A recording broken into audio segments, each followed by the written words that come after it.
You spoke already last week about kind of your role and how it might evolve with Avery not being down there. I wondered if you could expand that now that we know Rajan is going to be out for 6 to 8 weeks. And in addition to yourself, if what guys that you see in the backcourt and guys that haven't gotten to play as much that you think are going to be even more important, especially until Rondo gets back. Yeah, so obviously with Avery gone, we were probably leaning more towards me and KCP trying to pick up some defensive duties as far as guarding the lead ball handler, start games, and we're still figuring that out and working that out. And now with Rondo gone, we're gonna have to do some more supplemental ball handling just because he ran point guard a lot for that second unit. So I'm expecting to do a little bit of that. Not sure if I'll do it 100%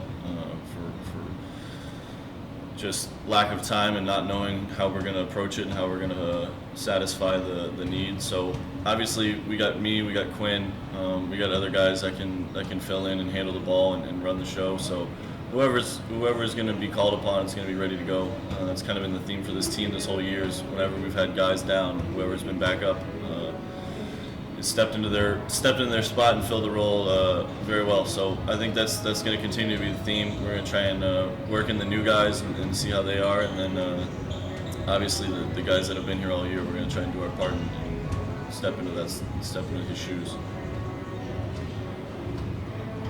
Tanya? Yeah, hey Alex. J.R. Smith the other day, I think the day after your first practice, he posted that it was one of the best days he's had in a long time. I know you spent a little time with him while he was put out here. Can you get a sense of how much it means to him to be back playing basketball, back on the team, and enjoy this feeling right now? Yeah, that's a great way of putting it. He seems very joyful. We've had a good couple first days of practice.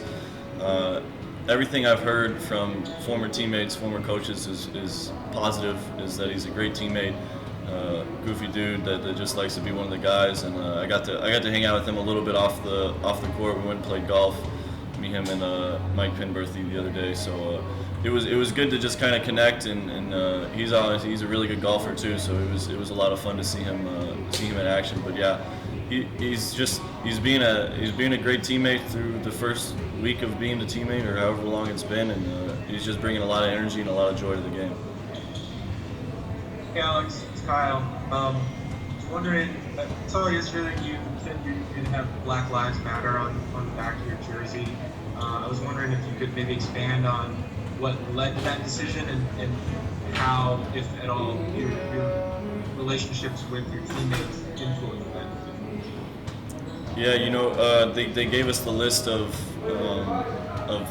phrases, names, sayings to put on the back of the jersey. So I took some time and kind of looked at them. I went through the ones that I thought would be important to me and ones that would be impactful for me to wear. And I thought about the people that look up to me, the people that watch me play, and the people that tell me on Instagram and Twitter and when I see them in random spots in LA and back home that they look up to me and that I'm an inspiration for them of how I've gotten to where I am and how hard I play and the way I play. So a lot of those things just went into it, and Black Lives Matter seemed to be the thing that I just struck a chord with me that I thought would be the most impactful.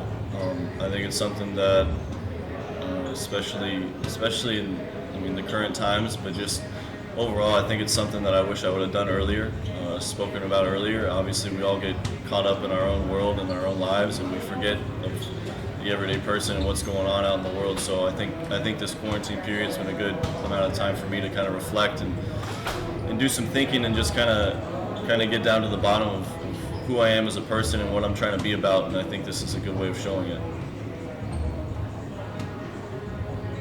Hey Alex, it's Dan Wakey with Daily Times. On a much lighter note, I suppose, the quarantine bubble experience for so many players has been about sharing what they're doing on social media, whether it's Instagram. There's that in the bubble Twitter account. I don't know if you've seen it or not. Are you been keeping up with guys at different hotels and different teams this way? Has there been anything that's jumped out to you? Maybe it's this lake that's full of all the fish in the world. Right? I think it's just full of fish, or any of these other things that you're seeing. Yeah, well, it is Disney, so they're trying to get you to come back regardless if it's the park or a pond. So it's going to be stocked full. But the bubble's been fine for me. You know, I once we got here and we got out of the initial quarantine, it's been pretty chill. I put it in a couple of terms that it's almost like a professional summer camp. Obviously, there's a lot more going on with health regulations and cultural events, but essentially we're playing basketball, we're hanging out with our teammates, and then we're just kind of enjoying ourselves any way we can. So whether it's golf, whether it's fishing, whether it's riding a bike, or just going to sit by the pool, it's been pretty easy for me to adjust. I don't want to speak for everybody as a whole, but it's been pretty simple. Hey Alex, it's Dave from ESPN. You guys, your second to last game before the hiatus was against the Clippers. Big win for your group. You guys were looking as good as you had all season in 2 weeks. You're going to play the Clippers again. Do you have any sense of how you're going to look in that game versus how you looked when the season stopped? And what do you want to see in these 2 weeks to let you know that you're where you want to be? Yeah, it's going to be hard to pick right back up from that weekend of great basketball that we played, but obviously we're going to do our best to try and get there. These next 2 weeks are going to be big for us, just to kind of build in the new guys that we have and get the chemistry down that we've done such a great job of building from day one this season. So that's probably the biggest thing for me, is just getting on the same page with my teammates and making sure that we're all in the same mindset and have the same not agenda, but same focus, you know, going in. I don't think we can expect us to be at that exact level that we dropped off at a couple months ago, especially coming back first game. It's going to be different than what people were seeing back in April. But I'm confident that we're going to pick it up and we're going to be back at championship level as soon as we can. Let's get the last 2 questions, please, everyone. Hey Alex, Melissa Rowland here. I know it's early into bubble life, but do you feel like you're already getting to know your teammates in a different way than you have before, or more intimately than you have before, in a sense? You know, maybe if I was on a different team, I'd say yes, but this team has done such a great job all year. Whether it was a voluntary little mini camp we had before training camp to hanging out together outside of basketball-related stuff, outside of road trips, we've always just enjoyed each other's company. So the chemistry we've built has been really, really good. So to be honest, this is just it's just adding more layers to it. You know, it's just kind of deepening the connections that were already deep to begin with. Let's toss it to Joe for last question. Hi Alex, Joe Martin calling. You said, I wanted to follow up something you said. You said that once you got out of the initial quarantine, things have been pretty good, or pretty chill was the word. Can you imagine having to go into a 10-day quarantine, which is what would happen if if you were to break a rule or whatever?